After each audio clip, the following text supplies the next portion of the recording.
તો આજે આપણે મળી રહ્યા છે Ankitbhai Chauhan, owner of Kirti marbles. તો અંકિતભાઈ, તમે અમને કહો કે આપણે આજે સમાજને આગળ વિકાસ માટે તમારો શું વિચાર છે? ગૌરવભાઈ જેવા ઘણા સારા પ્રતિભાશાળી લોકો છે જે પોતાના સમયમાંથી ટાઈમ કાઢી, બિઝનેસમાંથી ટાઈમ કાઢી અને આવા બધા સારા પ્રોગ્રામ કરે છે. જેમ આજે તમે અમારા પાસે આવ્યા છો કે એ ક્રિકેટનો એક નાનો એવી ટુર્નામેન્ટ થઈ રહી છે જેમાં ગૌરવભાઈ અને એમના મિત્રગણ, એમની ટીમ બહુ સારી રીતે ઓર્ગેનાઇઝ કરે છે. હું એમના સિન્સ ફર્સ્ટ પ્રોગ્રામથી એમને આ સ્પોન્સરશિપ આપું છું અને એમના બધા પ્રોગ્રામમાં હંમેશા કાંઈ ને કાંઈ નવું જોવા મળે છે અને ઘણું સારી રીતે અને વેલ ઓર્ગેનાઇઝ મળે છે. એમના બિઝનેસમાંથી, એમના પર્સનલ ટાઈમમાંથી ટાઈમ કાઢી અને આવા પ્રોગ્રામ ઘણા થવા જોઈએ એવી ઈચ્છા રાખું છું. અને એવી પણ ઈચ્છા રાખું છું કે ભવિષ્યમાં લેડીઝ ક્રિકેટ અને even child cricket like 10 to 12 યર્સના છોકરાની માટે અલગથી એક નાની ટુર્નામેન્ટ થાય કે જેનાથી આપણો સમાજ હજી આગળ વધે. લોકોને ટાઈમ આપવાની માટે મારા પાસે પોતાના પાસે ટાઈમ નથી અગર ગૌરવભાઈ કે તમે આવીને મારી સાથે ટાઈમ, પણ એ પર્સનલી એટલો ટાઈમ કાઢે છે તો હું એવી અપેક્ષા રાખું છું કે ભવિષ્યમાં લેડીઝ ક્રિકેટ થાય, ભવિષ્યમાં નાના છોકરાની માટે થાય કે ક્રિકેટ ઇઝ અપાર્ટ, જીત હાર અપાર્ટ છે, પણ આ બધા પ્રોગ્રામ થવાથી બધા એકબીજાને ઓળખશે કે આ આપણા સમાજનો છોકરો છે કે આ આપણા કડિયા કુંભારનો છોકરો છે. અમે લોકો બેઝિકલી અમારો સમાજ બહુ નાના એવા ગુજરાતના સૌરાષ્ટ્ર ગામમાંથી આવે છે અને બહુ નાના એવા બિઝનેસથી અમે લોકો આજે આ પાયદાન પર પહોંચ્યા છે. તો અમે છોકરાઓને એકબીજાને ઓળખતા નથી. સેમ કોલેજમાં હોય છે, સેમ સ્કૂલમાં હોય છે. આજે અમારા સમાજના કોઈ છોકરા ડોક્ટર બને છે, કોઈ એન્જિનિયર બને, સેમ ક્લાસ, બટ એ લોકો ઓળખતા નથી. તો આ પ્રોગ્રામ કરવાથી હું ગૌરવભાઈનો અને એમની ટીમનો ધન્યવાદ માનું છું કે એટલીસ્ટ એકબીજાને લોકો છોકરાઓ ઓળખશે, ટાઈમ આપશે અને ખબર પડશે અમારા સમાજનો છોકરો. બીજા બધા સમાજમાં તમે જોયું છે મારવાડીમાં, જૈનિઝમાં, એ બધા એકબીજાને એમના ગામના છોકરાઓ પણ એકબીજાને ઓળખે છે. સમાજ તો દૂરની વાત છે, પણ ગૌરવભાઈ ને એમની ટીમ જ્યાં કામ કરે આનાથી એટલીસ્ટ મને એવું પર્સનલી એવું ફીલ થાય છે કે હા, બધા સમાજના છોકરા એકબીજાને મળશે, ઓળખશે. અને અમે ચાહીએ છીએ ભવિષ્યમાં લેડીઝ ક્રિકેટ પણ થાય, નાના છોકરાઓની ક્રિકેટ યા બીજી કોઈ પણ ટુર્નામેન્ટ થાય જેનાથી એક ગેધરિંગ થાય.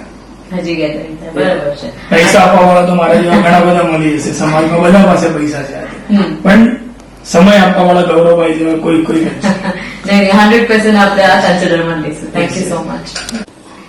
અચ્છા અંકિતભાઈ, આપણા સમાજના જે યુવા પેઢી છે, જે યંગસ્ટર્સ છે, એને તમે શું મેસેજ આપશો? મારી પર્સનલ એવી ઈચ્છા છે કે આ વર્ષે શ્યામ સેવા મંડળ યા શ્યામ યુવા કપ જે બી થઈ રહ્યો છે આપણો, એની અંદર આ વર્ષે 8 ટીમ છે.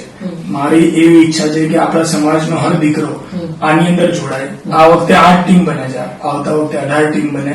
વધારે ને વધારે પાર્ટિસિપેટ થાય તો વધારે ને વધારે લોકો ગેધરિંગ થાય અને એક આપણે આને સારું ફંક્શન અને એક સામાજિક ફંક્શન બનાવીએ.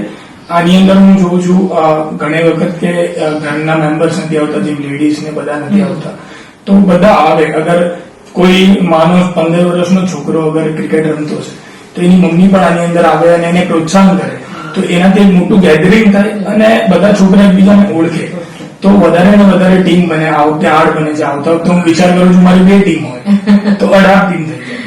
તો મારી એવી શુભકામના છે અને બધા છોકરાને કહેવા માંગુ છું કે બધા છોકરા આની અંદર પાર્ટિસિપેટ કરે. આને એવો ઇવેન્ટ ન સમજે કે આ તો સમાજનું છે, આમાં શું જઈએ, આમાં તો મારા ફ્રેન્ડ્સ નથી, યા વધારે ને વધારેનો ટાઈમ બીજા સોશિયલ મીડિયા યા જે મિડ ડે કપ યા એની અંદર મિડ ડે કપ જેટલો મહત્વનો છે યા તમારા સોસાયટીનો યા તમારા કોલેજનો જેટલો બી મહત્વનો છે એનાથી મહત્વનો આપણા સમાજનો કપ છે.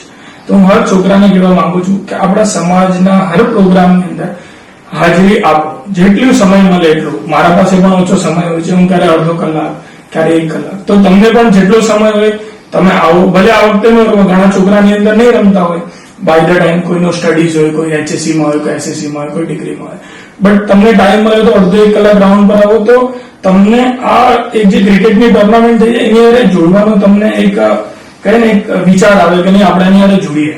એક દિવસ આપણા લાઈફમાંથી આ 1 વર્ષમાંથી આપણે સમાજના લોકોની હારે રમીએ તો એમની હારે હળી પડી શકીએ.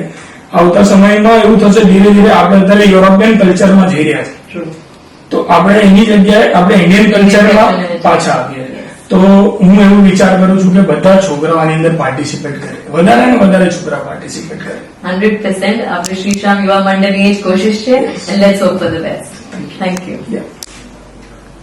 તો અંકિતભાઈ પ્લીઝ અમને પણ થોડું તમારા બિઝનેસના બારેમાં જણાવો. બેઝિકલી અમારી કંપની ગ્રેનાઇટ અને માર્બલ્સમાં ડીલ કરે છે. We are into basically in projects like government projects, like Bombay Metro is one of our project, okay and one of our project in Delhi. It's called National War Memorial. So it is the one of the pride of India. It's also directly from Modi ji's dream project. So e project પણ મારી company કરી રહી છે. So we are into bulk granite and marble supplies. So not in Bombay but in entire India. India પાછી Yeah, we are supply the granites and we have own quarries also. Like we have own mining. Oh. Granite જમીનમાંથી નીકળે. તમને થોડું એના માટે સમજાવો. તો મારા પોતાના રાજસ્થાનમાં 5 થી 6 પહાડ છે. મારા પોતાના મેન્યુફેક્ચરિંગ યુનિટ છે. ઓહો This is my head office in Bombay. અચ્છા Basically અમારું પેન ઇન્ડિયા કામ છે. તો કરીએ છીએ થોડું super super very nice very nice. So basically we are into wholesale business like metros, airports. We have plenty of airport. New Bombay airport માં બી અમારી પાસે કઈ ટેન્ડર્સ છે તો ન્યૂ બોમ્બે એરપોર્ટ કરી રહ્યા છે. 5-6 એરપોર્ટ છે અમારી પાસે. અત્યારે 15 મેટ્રો સ્ટેશન્સ છે.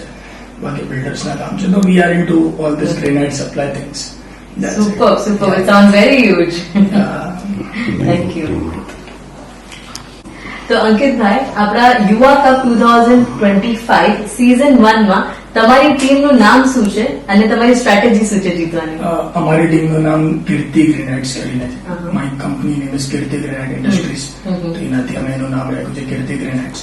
અને અમારો ટીમનો કેપ્ટન છે એ મને ફર્સ્ટ ટાઈમ યુવા કપની અંદર મેં પ્લેન્ટી ઓફ ટાઈમ સ્પોન્સરશિપ આપી છે બટ એમાંથી ફર્સ્ટ ટાઈમ કાર્તિકભાઈ કરીને આપણા સમાજના જ દીકરા છે એમને